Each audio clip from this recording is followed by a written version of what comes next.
8 जून का वो क्रूर दिन जब हमसे हमारे आदित्य जी, नीरजपुरी जी, लाड सिंह गुर्जर एक सड़क हादसे में छीन लिए गए। उसी दुर्घटना में घायल ओम व्यास ठीक 1 माह बाद भी अलविदा कह गए। आदित्य जी के आकस्मिक निधन को अल्हड़ जी नहीं सह पाए और कुछ दिनों बाद वो भी गोलोकवासी हो गए। उनकी स्मृतियों को नमन करते हुए अरुण जैमिनी जी ने एक रचना लिखी है, मैं उसको सुना रहा हूँ आप लोगों के बीच में। शीर्षक है यमलोक में कवि सम्मेलन। अब यमलोक में भैया कौन मेरवा का कवि सम्मेलन भवा, जैसे यहाँ कवि सम्मेलन होता है ऐसे यमलोकों में यहाँ भवा रहा। तो सुना जाए कवि सम्मेलन।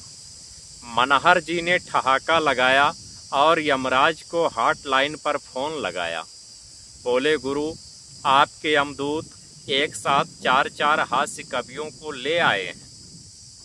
आपके लिए ठहाके और धरती के लिए आंसू दे आए हैं।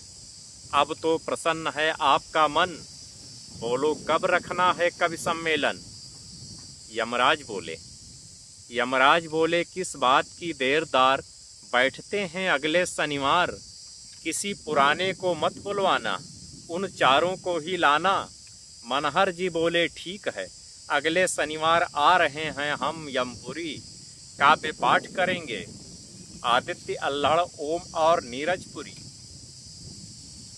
शनिवार को सजा हुआ मंच और माइक देखकर 4 कवियों के चेहरे खिल गए। कई दिनों बाद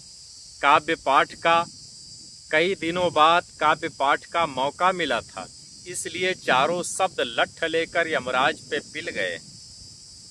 मनहर जी ने संचालन संभालते ही ठहाका लगाया और ओम व्यास को यूं बुलवाया, हमारा पहला ही कवि है बहुत खास, कविता पढ़ने आ रहे हैं पंडित ओम व्यास। ओम बोला, मंच को प्रणाम, जो लोग जोड़े से आए हैं उन्हें राम राम। जो अकेले आए हैं वो घर जाकर मेरी ओर से भाभी जी के चरण स्पर्श करें। इस पुण्य कार्य में ना करें देरी, इससे स्पर्श आपका रहेगा और भावनाएं मेरी। कविता का शीर्षक है मजा ही कुछ और है। यमदूतों से अटैची उठवाने का, यमदूतनियों से खातिरदारी करवाने का, यमराज तक से पेमेंट हथियाने का मजा ही कुछ और है। ओम व्यास के बाद जैसे ही नीरजपुरी माइक पर आया तो उसे स्वयं लाने यमराज ने अपना कंधा सहलाया। ओम व्यास के बाद जैसे ही नीरजपुरी माइक पर आया तो उसे स्वयं लाने वाले यमराज ने अपना कंधा सहलाया। नीरज बोला, बहुत दुख रहा है क्या गुरु। यमराज बोला, लगता है तेरे दिमाग में आ गई मोच, मेरे कंधे की छोड़ भैंसे की सोच। कई दिन तक किसी को भी लाने लायक नहीं रहा। नीरज बोला, अब आपसे और आपके भैंसे से काहे का डर। आप सोच रहे हो मुझे यहाँ आकर कोई कविता सुनानी थी, आप सुनो। आदित्य जी, अल्हड़ जी को मुझे तो आपसे अटैची उठवानी थी। इसके बाद अल्हड़ जी ने अपना काला नाग आदित्य जी को थमाया और माइक पर आते ही पानी का गिलास मंगाया। यमराज ने कहा, ये क्या किया, आते ही पानी मांग लिया।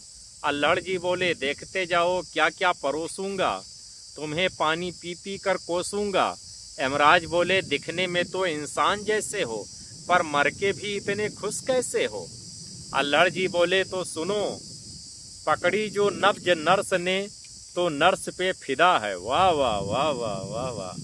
पकड़ी जो नब्ज नर्स ने तो नर्स पे फिदा है। धनों का मिल गया उसी स्पर्श पे फिदा है। धनों का मिल गया तो उसी स्पर्श से फिदा है। खुशियों पे हुए लट्टू तो संघर्ष पे फिदा है। आदित्य जी आते हुए बोले, ये हमारा अल्हड़ तो यमराज की बातों में बह गया,